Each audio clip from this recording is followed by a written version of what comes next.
வணக்கமுங்க. இந்த வாழை மரம் மாதிரி தாங்க டிஜிட்டல் மார்க்கெட்டிங்கிறது. ஒரு தடவை வளர்த்து விட்டுட்டீங்கன்னா கிளை கிளையா பிரிஞ்சு தொடர்ச்சியா உங்களுக்கு பெனிஃபிட் கொடுத்துட்டே இருக்கும். ஆனா அதுக்கு நல்ல விதமா நட்டு வச்சு நல்ல விதமா பராமரிக்கணும். டிஜிட்டல் மார்க்கெட்டிங்கும் அதே மாதிரிதாங்க. முதல்லயே கரெக்டாக அதை செட் பண்ணணும். அதுக்கப்புறம் கரெக்டாக அதை மெயின்டைன் பண்ணிங்கன்னா உங்கள் பிஸ்னஸ்க்கு வேற லெவல் குரோத்தை கொடுக்கும்.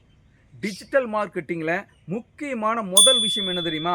எந்த பிளாட்ஃபார்மை உங்கள் பிஸ்னஸுக்கு செலக்ட் பண்ணுறது. அதுக்கப்புறம் மார்க்கெட்டிங் ஃபனலை எப்படி கிரியேட் பண்ணி அதை டெவலப் பண்ணுறது. கடைசியாக டிஜிட்டல் மார்க்கெட்டிங்க்கு கிரியேட்டிவ் தான் ரொம்ப முக்கியம். அதை எப்படி பிசுறு இல்லாமல் ஜெனரேட் பண்ணுறது. இந்த டெக்னிக்கெல்லாம் நீங்கள் சரியாக கற்றுக்கிட்டீங்கன்னா உங்கள் பிஸ்னஸையும் இந்த வாழை மரம் மாற டிஜிட்டல் மார்க்கெட்டிங் யூஸ் பண்ணி கண்டினியூஸாக டெவலப் பண்ணலாம். நான் இளங்கோ, லீட்ஸ் ஃபேக்ட்ரி இளங்கோ.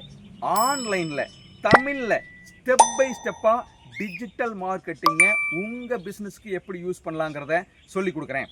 அந்த பயிற்சியில் நீங்கள் கலந்துக்கணும்னா கீழே இருக்கிற பட்டனை கிளிக் பண்ணுங்கள், ரெஜிஸ்டர் பண்ணுங்கள், கலந்துக்குங்க. நீங்களும் வாழை மரம் மாற தொடர்ந்து கண்டினியூஸாக க்ரோத் கொடுத்துட்டே இருங்க.